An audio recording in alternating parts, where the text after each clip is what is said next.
Hi అండి. నమస్తే అండి. నమస్తే అండి. ఇప్పుడు లోకేష్ గారు నిన్న ఒక ట్వీట్ చేశారు. ఇది మా పోలీస్ అధికారులు తప్పు చేశారు, మమ్మల్ని క్షమించండి కామ్రేడ్స్ అని చెప్పి.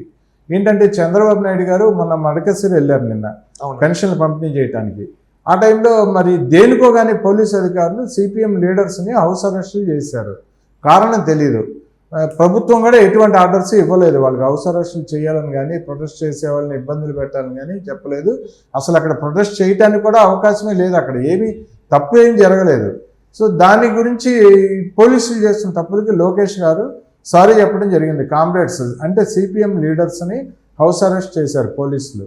సో దీని మీద మీరు లోకేష్ గారు మనస్తత్వం మీద, ఆయన యాటిట్యూడ్ మీద, ఆయన గ్రేట్నెస్ మీద ఎటువంటి స్పందన తెలియజేస్తారు? తాతకు తగ్గ మనవడు, తండ్రికి తగ్గ తనయుడు లోకేష్ అని ఈరోజు ఈ విషయం ద్వారా మరొకసారి ప్రూవ్ అయిందండి.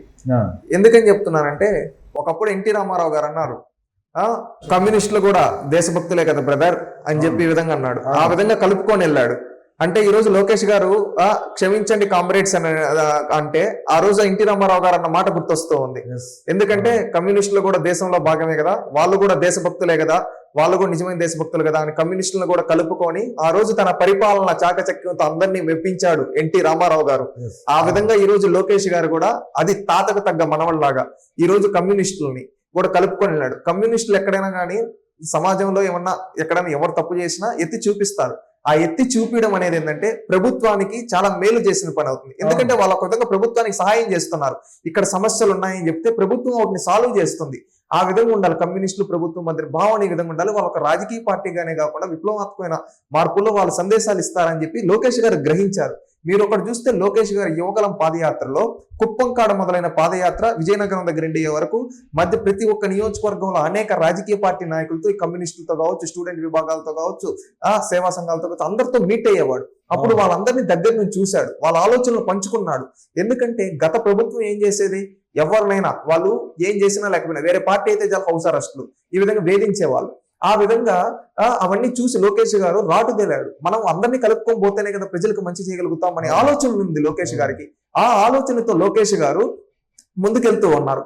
ఈ రోజు ఏంటంటే పోలీసులు వాళ్ళు ఏంటంటే అలవాటు అయిపోయింది. 5 ఏళ్ళు ఒక రాక్షసుడి పరిపాలన, యథా రాజా తదా ప్రజ అంటారు. ఒక రాక్షసుడు ఏం చేశాడు అప్పుడు, జగన్మోహన్ రెడ్డి అనే రాక్షసుడు ఈ విధంగా ఎక్కడికి వెళ్తే అక్కడ వీళ్ళు ఏమనుకున్నారు, అలవాట్లో పొరపాటుగా చేసేశారు. అది లోకేష్ గారు తెలుసుకొని పోలీసులను మందలించడమే కాకుండా తానే స్వయంగా చెప్పాడు. అంటే ఎక్కడ నెగ్గాలో కాదు, ఎక్కడ తగ్గాలో తెలియాలంటారు కదా, ఆ విధంగా తాను తగ్గి, ఒక విద్యాశాఖ మంత్రి తాను చెప్పాల్సిన అవసరం లేదు, ఎవరో ఒకరితో ఒక నోట్ పంపించు, కానీ తానే స్వయంగా క్షమించండి కామ్రేడ్స్, ఇది తప్పు అయిపోయింది, ఇంకొకసారి జరగదు, ఏమన్నా తప్పులు ఉంటే నన్ను క్షమించండి, నేను చెప్తూ ఉన్నాను మీ అందరికీ, మీరు బాధపడి ఉంటారు, క్షమించండి అని చెప్పాడు. అంటే ఎంత మంచి గుణమో చూడండి. అంటే రాజకీయ నాయకుడికి గుణం ముఖ్యం అంటారు. ఎందుకంటే ప్రజలకు మంచి చేయాలి, ఎవరన్నా ఏదైనా విమర్శ చేసిన దాన్ని తీసుకుని దాని నుంచి రాటుదేలాలి. ఆ విధంగా రాటుదేలిన నాయకుడు లోకేష్. ఇప్పుడు మీరు చూస్తే చంద్రబాబు నాయుడు గారికి కూడా కమ్యూనిస్టులతో ఎంతో దగ్గర సంబంధాలు ఉన్నాయి. ఏంటంటే తెలుగుదేశం పార్టీ ఒక రాజకీయ పార్టీ, అదేవిధంగా కమ్యూనిస్టులు అనేక ఉద్యమాలు చేశారు. కానీ చంద్రబాబు నాయుడు గారు, నేను గత 2 రోజులుగా చూశానండి, ఈ మధ్య సిపిఐ నారాయణ గారు వస్తే వాళ్ళతో కూర్చొని ఎంతో ఉల్లాసంగా మాట్లాడి వాళ్ళపైన పెట్టిన అక్రమ కేసులన్నీ ఎత్తేస్తాం, మాది బాధ్యత అని చెప్పి చెప్పడం. అంతకు ముందు సిపిఎం నేతలు వస్తే ఆ సిపిఎం నేతలను కూడా కలుపుకొని, అంటే కమ్యూనిస్టులతో ఏ విధంగా వేరే పార్టీలైనా కానీ వాళ్ళని ఎంత గౌరవిస్తున్నాడు చూడండి చంద్రబాబు నాయుడు గారు. వాళ్ళని గౌరవించి వాళ్ళతో పాటు మాట్లాడుతూ గౌరవంగా వాళ్ళు దాన్ని పంచుకుంటూ ఉన్నాడు. అంటే అది ఒక నాయకుడికి ఉండాల్సిన లక్షణం. అదే కోవలో లోకేష్ గారు కూడా ఈ రోజు చంద్రబాబు నాయుడు గారు, ఎన్టీ రామారావు గారు ఏ విధంగా అయితే కమ్యూనిస్టులను గౌరవిస్తూ వాళ్ళు ఎత్తి చూపించిన ప్రతి ఒక్క సమస్యకి ఏ విధంగా అయితే పరిష్కారం చూపేవాళ్ళు, ఈ రోజు లోకేష్ గారు కూడా అదే చూపిస్తూ ఉన్నారు. మన వాళ్ళని మనం అరెస్ట్ చేసుకోవడం ఏంటి అనే విధంగా ఈ రోజు లోకేష్ గారు ఒక మెసేజ్ ఇచ్చారు. నిజంగా అది ఒక మంచి నాయకుడికి ఉండాల్సిన లక్షణం. భవిష్యత్తులో ఖచ్చితంగా ఈ రాష్ట్ర రాజకీయాలనే కాదు, జాతీయ రాజకీయాల్లో కూడా ఒక కీలక నాయకుడిగా లోకేష్ గారు ఎదుగుతారని ఈ ఉదాహరణ చూసి చెప్పొచ్చు. ఎందుకంటే ఏ రాజకీయ పార్టీ ఇప్పుడు వరకు ఎక్కడైనా తప్పు చేసి క్షమాపణ చెప్పింది, కానీ ఫస్ట్ టైం లోకేష్ గారు చెప్పారు. మనం చూస్తూ ఉంటాం పక్క రాష్ట్రాల్లో కూడా ఎక్కడ కానీ అహంకారం ప్రదర్శిస్తారు అధికారం, కానీ లోకేష్ గారు అధికారం వచ్చింది, మన పైన బాధ్యత ఉంది, ఈ రోజు ఈ గెలుపు అనేది ప్రజలు ఇంత పెద్ద బాధ్యత మన పైన పెట్టింది ఎందుకు, మనం మేలు చేస్తామని, మనం హౌస్ అరెస్టులు చేస్తామనో, మనం పరదాలు కట్టించుకుంటామనో కాదు. ఆ విధంగా లోకేష్ గారు ఈ రోజు గతంలో ఉన్న పాలనకి భిన్నంగా ప్రజా పరిపాలన చేస్తూ ఉన్నాడు, తాతకు తగ్గ మనవడగా. అదే ఆ రోజు కమ్యూనిస్టులతో ఎన్టీ రామారావు గారు ఏ విధమైన బంధాలు కొనసాగించారో, చంద్రబాబు నాయుడు గారు ఏ విధంగా అయితే కొనసాగించారో, ఈ రోజు లోకేష్ గారు కూడా అదే విధంగా వాళ్ళ లెగసీని కంటిన్యూ చేస్తూ ఉన్నాడు. 3 తరాలుగా రాష్ట్రం కోసం, రాష్ట్ర ప్రజల కోసం అందరినీ కలుపుకొని, ఒక పార్టీ కాదు అన్ని పార్టీలు కలిస్తేనే ప్రజాస్వామ్యం అనే విధంగా ఈ రోజు వెళ్తూ ఉన్నాడు. ఈ రోజు మనకు ప్రజలు అధికారం ఇచ్చారు, వాళ్ళకి విపక్షం ఇచ్చారు అంటే వాళ్ళు ప్రజాస్వామ్యంలో భాగమే. అందరం కలిస్తేనే మన రాష్ట్రం అభివృద్ధి.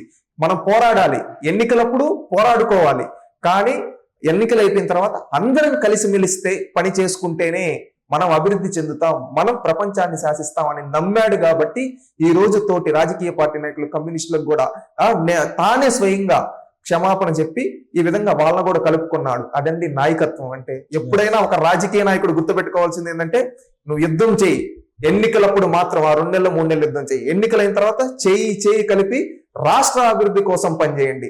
రాష్ట్రంలో ఎక్కడ సమస్యలు ఉన్నా ఎత్తి చూపేయండి, ఏ పార్టీ అయినా పర్లేదు, సమస్యలు ఎత్తి చూపేయండి, సాల్వ్ చేస్తాం. మా పైన బాధ్యత ప్రజలు ఎందుకు ఇచ్చింది? సమస్యలు వస్తూ ఉంటాయి. ఇప్పుడు 6 కోట్ల మంది ప్రజలు ఉండేటప్పుడు ఖచ్చితంగా 1-2 సమస్యలు వస్తాయి. ఆ సమస్యలన్నింటినీ తీర్చడం మన బాధ్యత. ఇప్పుడు 5 కోట్ల మందిలో ఒక 4 కోట్ల సమస్యలు వచ్చాయనుకోండి, కనీసం 3 కోట్ల సమస్యలైనా మనం తీర్చగలగాలి. ఒకటి అనేది అటు ఇటు ఉంటుంది. ఆ విధంగా తీర్చగలగాల్సిన బాధ్యత ప్రభుత్వం పైన ఉంది. కాబట్టి ఈ సమస్యలు ఎత్తి చూపించాల్సింది ఎవరిది? మా తోటి మిత్రుల పైన ఉంది. మన మంచి కోరేవాడు సమస్యలు ఎత్తి చూపిస్తాడు. అప్పుడు మనం దాన్ని పాజిటివ్ గా తీసుకొని దాన్ని సాల్వ్ చేస్తేనే మన నాయకత్వం అనేది ఉంటుంది. లోకేష్ గారు ఆ విధంగా రాటుదేలారు కాబట్టి ఈ విధంగా చేస్తూ ఉన్నారు. మీరు చూడండి, ఒక సాధారణ విద్యార్థి ఎవరో నాకు ఈ ప్రాబ్లం ఉందన్నా అంటే టక్కని దాన్ని సాల్వ్ చేస్తారు లోకేష్ గారు.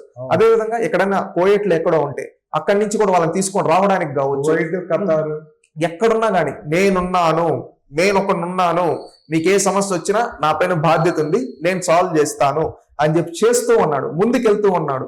ఇక్కడ ఏంటంటే ఆయన రాజకీయ పార్టీలు చూడటం లేదు, మానవత్వం చూస్తూ ఉన్నాడు. ఎందుకంటే అందరికీ మేలు జరిగితేనే సమాజం బాగుంటుంది అనే లక్ష్యంతో లోకేష్ గారు పనిచేస్తూ ఉన్నారు. ఎందుకంటే ఎన్టీ రామారావు గారు ఒక మాట అన్నారు, ఆ రోజు తెలుగుదేశం పార్టీ పెట్టినప్పుడు, ఈ పార్టీ రాజకీయ పార్టీ కాదు, ప్రజాసేవ చేసేదానికి పుట్టిన పార్టీ, ఇది పదవుల కోసం కాదు, రాష్ట్ర ప్రయోజనాల కోసం ముఖ్యం, ప్రజల క్షేమం కోసం పుట్టిన పార్టీ, అదే విధంగా ఇది సమాజమే దేవాలయం, ప్రజలే దేవుళ్ళు అని నమ్మిన సిద్ధాంతం కోసం పుట్టింది, ఇది రైతుల పార్టీ, కర్షకుల పార్టీ, కార్మికుల పార్టీ అని చెప్పి ఆ రోజు ఈ విధంగా ఎన్టీ రామారావు గారు చెప్పారు. ఆ సిద్ధాంతాలను నమ్ముకుని చంద్రబాబు నాయుడు గారు కంటిన్యూ చేస్తారు. ఈ రోజు లోకేష్ గారు కూడా అదే విధంగా అందరూ భాగమే, అందరికీ ఈ సమాజం అనే దేవాలయం, ప్రజలు దేవుళ్ళు, ఆ దేవుళ్ళని మనం దేవుళ్ళని ఏ విధంగా అయితే పూజిస్తామో ఈ దేవుళ్ళను కూడా అదే విధంగా నిజమైన దేవుళ్ళు వీళ్ళకి మనం పూజించాలి, వీళ్ళని నిలబెట్టాలి, ఈ సమాజం ఈ దేవాలయాన్ని మనం బాగు చేయాలి, ఆ బాధ్యత మన పైన, ఈ దేవుళ్ళు మనకు ఆ బాధ్యతని ఇచ్చారు, దేవాలయాన్ని బాగు చేయమని చెప్పి అనే ఉద్దేశంతో ఈ రోజు లోకేష్ గారు పనిచేస్తూ ఉన్నారు. ఖచ్చితంగా ఆయన ప్రజా జీవితంలో మరిన్ని అత్యున్నత పదవులు ఎదురోహించి రాష్ట్ర అభివృద్ధి కోసం ఇదే విధంగా ఆయన ముందుకెళ్ళాలి. ఇంకా ఎంత ఎదిగితే అంత ఒదిగి ఉండడం అనేది లోకేష్ గారికి ఆల్రెడీ ఉంది. ఆయన ఇంకా అదే ధోరణిలో వెళ్తే ఖచ్చితంగా అందరం కలిసిమెలిసి రాష్ట్రాన్ని అభివృద్ధి చేసుకుంటాం, ప్రతి ఒక్కటి అభివృద్ధి చెందుతుంది. మళ్ళీ మన ఆంధ్రప్రదేశ్ అనేది ప్రపంచాన్ని శాసించే విధంగా కంటిన్యూ. ఆ రోజు ఎన్టీ రామారావు గారు తెలుగు వారి ఆత్మగౌరవాన్ని ఏ విధంగా చాటారో అదే విధంగా ఎవరైతే చంద్రబాబు నాయుడు గారు తెలుగు వారికి ఒక ఆత్మవిశ్వాసాన్ని ఇచ్చి ప్రపంచంలో ఏదైనా చేయగలరనే విశ్వాసాన్ని ఇచ్చారు, అదే విధంగా ఈ రోజు లోకేష్ గారు కూడా ప్రపంచంలో మన వాళ్ళు ఎక్కడున్నా మనం ఏదైనా సాధించగలం అనే ఉద్దేశంతో ఈ రోజు యువకుల్ని తయారు చేస్తాడని భావిస్తూ ఉంది. ఓకే అండి, ఎక్కడ నెగ్గాలో కాదు ఎక్కడ తగ్గాలో తెలిసినోడే నిజమైన నాయకుడు అని చెప్పి లోకేష్ గారి గురించి చాలా మంచి విషయాలు చెప్పారు. ఓకే అండి, మరో వీడియోలో మళ్ళీ మాట్లాడుకుందాం. థ్యాంక్ యూ అండి.